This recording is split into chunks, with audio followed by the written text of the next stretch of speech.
안녕하십니까. 거꾸로 투자하는 쇼킹 부동산입니다. 7월 금통위가 열렸습니다.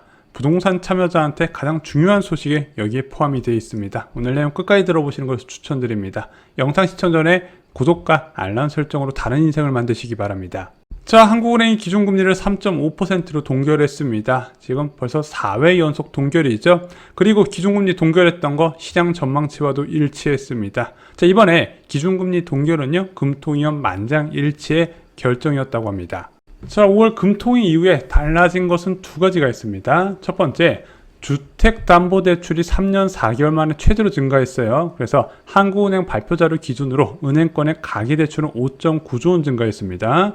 자, 어떤 대출이 늘어났냐 봤더니 주택담보대출이 무려 7조가 증가했어요. 전월에 4.2%보다 2.8억 더 늘어난 거죠. 신용대출을 포함한 기타 대출은 1.1억 감소했습니다. 자, 왜 이렇게 증가했을까? 한국은행에서는 주택 구입 수요가 증가했고 입주 물량 증가에 영향을 받았다, 이렇게 분석을 했고요. 또한 전세자금 대출이 다시 증가세로 전환됐다고 합니다. 5월달에 마이너스 0.6조였는데 6월달에 플러스 0.1조가 나왔다는 거죠. 한마디로 주택담보대출 그리고 전세자금 대출의 수요가 늘었다, 이렇게 해석할 수가 있는 겁니다. 또한 그동안 골칫거리였던 근원물가가 드디어 하락하기 시작했습니다. 그래서 6월 CPI에서 근원물가가 전월에 3.9%보다 한참 낮은 3.5%를 기록했다는 거죠.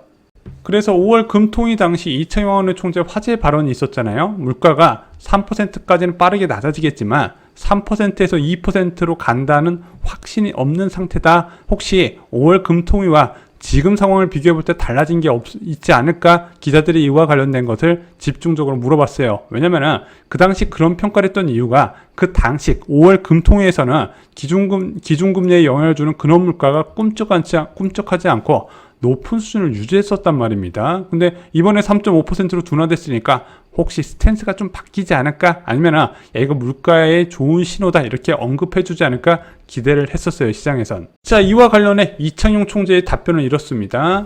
여전히 물가가 3%에서 2%로 낮아지기 어렵다고 생각한다. 5월 금통위 발언을 그대로 유지했습니다. 또한 가계부채가 GDP 대비 106%에서 103%로 낮아졌지만 다시 늘어나는 추세는 우려스럽다. 그래서 6월 근원 CPI에 대해서 의미 부여하지 않고요. 오히려 가계부채에 대해서 좀 더 강한 어조로 이제 발언을 하는 경향을 보였습니다.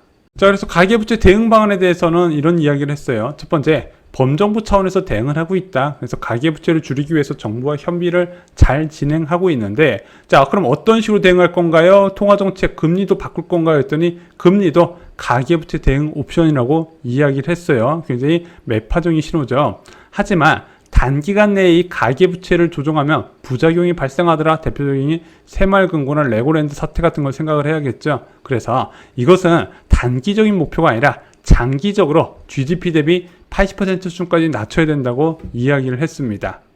자, 또한 한국은행의 포워드 가이던스도 나왔어요. 자, 요즘 한국은행이 금리 변화에 대해서 어떤 식으로 금통위원들이 생각하는지 미리 말해주거든요. 그래서 예전에 이준환 총재 이전과 다르게 좀 더 어느 정도 시장에서 금리 예측을 할 수 있게 약간의 이제 가이드를 해주는 편이에요. 자, 어떻게 이야기를 했다? 금통위원 6명 전원이 기준금리 3.75%까지 가능성을 열어놔야 된다. 5월달 금통위와 똑같은 이야기를 했습니다. 그리고 금통위원 중에서 인하를 언급한 금통위원은 한 명도 없다고 이야기를 했습니다. 그럼 왜 금통위원들이 3.75%까지 가능성을 여전히 생각을 하냐? 두 가지 이유. 미국 기준금리 추가 인상에 따른 환율 변동성을 체크해야 되고, 두 번째, 근원물가의 불확실성이 있다는 이유를 들었습니다. 자, 한국은행의 포워드 가이던스는요, 유효기간이 있어요. 자, 3.75%까지 열어놔야 된다. 뭐 내년에도 그 생각을 하는 건 아니고, 일반적으로 금통위원이 3개월 정도 기간 동안 통화정책이 어떻게 움직일 건가 생각하는 것을 말해주는 거거든요. 그러면은 지금 한국은행 금통위원 중에서 3개월 이내에 금리 인하를 예상한 사람이 한 명도 없고, 또한 한국은행에서는 3개월 이내에 금리 인상도 고려를 해야 된다, 배제하면 안 된다, 이렇게까지 얘기해 둔 거잖아요. 그러면 3개월이 언제까지다? 10월 금통위까지입니다. 그래서 이것을 해석하면 10월 금통위까지 기준금리 인하 가능성은 제로에 가깝지 않냐, 이렇게 예상이 됩니다. 자, 그럼 기준금리 인하 시점은 대략 언제인가요? 기자들이 계속 물어봤죠. 그랬더니 이창용 총재가 물가가 2%에 도달한다는 확신이 있을 때 그동안 했던 이야기를 똑같이 이야기를 했습니다. 문제는 그 2%가 도달할지 언제일지는 알 수가 없더라. 왜냐면은 경제 지표가 나와봐야 되기 때문에 내가 특정 시점을 명시하는 것은 적절치 못하다고 이야기를 한 거죠. 자, 기자가 공공요금이 올랐어요. 이거 어떻게 생각하세요? 물어본 겁니다. 서울 시내버스가 300원 올라갔고 지하철도 150원, 내년에도 150원 더 올린다고 했죠. 했더니 이창환 총재가 공공요금의 추가 인상 시 물가 전망치 조정이 필요하다고 이야기를 했습니다. 왜냐면은 이 공공요금 인상이 근원물가를 올리는 영향도 있지만 기대 인플레이션에 영향을 주거든요. 자, 매일 타던 버스나 지하철의 요금이 올랐으면 물가가 올라갔다 체감이 되고 그게 기대 인플레이션에 영향을 주면서 가수요를 부르는 경향이 있는데 그 영향도 한번 체크를 해봐야 되고, 또한 앞으로 정부나 지자체에서 물가를 공공요금을 얼마나 올릴지 예상이 불가능하기 때문에 지금 앞으로 그런 물가가 낮아져서 통화정책이 바뀔 것이다 이렇게 말하는 게 서두르다, 이제 아직까지 너무 이르다 이렇게 표현을 한 겁니다. 그래서 결론적으로 이야기하면 6월 CPI 결과는 의미를 부여하지 않았습니다. 자, 그래서 현재 예상 가능한 것은 3개월은 지켜볼 것이다. 그래서 7월에 소비자 물가가 발표되는 8월 2일부터 3개월 동안 10월 5일까지 아무래도 물가가 어떤 식으로 이어질 것인지 살펴보고 통화정책에 대해서 그 다음 스탠스를 이야기할 것 같아요. 자, 하반기 근원물가 전망은 현재 2.9%입니다. 한국은행 전망대로. 그러면은 3분기 때는 3.2%가 나와야 되고 4분기 때는 2.6%가 나와야 되거든요. 그래야 2.9%에 맞출 수 있는데 지금 현재 근원물가가 3.5%잖아요. 다음 달에도 더 낮아져야 됩니다. 그래서 이 전망 경로대로 가면은 이제 어떻게 금리 변화든지 이런 식으로 이야기를 할 수 있지만 지금은 시기상조다 이렇게 예상을 하시는 게 좋을 것 같습니다. 자, 새마을금고 사태에 대한 언급도 있었어요. 자, 지금 새마을금고 뱅크런 이야기가 나오고 금융기관이 RP 매입까지 유동성 지원에 나선 상황인데 이게 그렇게까지 큰 문제로 보지는 않는데요. 왜냐면은 금융업권 전체적인 문제가 아니라 개별 기관의 문제다. 일단은 앞으로도 이런 사태가 나올 수 있다고 이야기를 했습니다. 왜냐면 대한민국이 부동산 관련 산업의 레버리지가 너무 컸기 때문에 지금 긴축 과정에서 이게 어쩔 수 없이 나오는 현상이고 앞으로도 나올 수 있다. 그것을 배제하기는 어렵지만 예전에 저축은행 사태처럼 시스템적인 위기로 넘어갈 상황은 아니라고 본대요. 왜냐면은 새마을금고 내부적으로 어느 정도 위험의 리스크에 대비가 돼 있고, 또한 새마을금고 지점마다 어떤 곳은 이제 부실 채권이 많고 어떤 데는 그렇지 않고 안정된 데가 있거든요. 그래서 개별적인 문제이기 때문에 관리 가능하지 않냐 이렇게 표현을 했습니다. 자, 또한 기자가 노무라 IB 기준금리 인하에 대해서 어떻게 생각하냐 물어봤어요. 자, 노무라 증권 같은 경우는 이제 한국은행이 10월 달에 금리 인하하고 한 번 더 11월 달에 더 낮출 가능성을 이야기하고 있죠.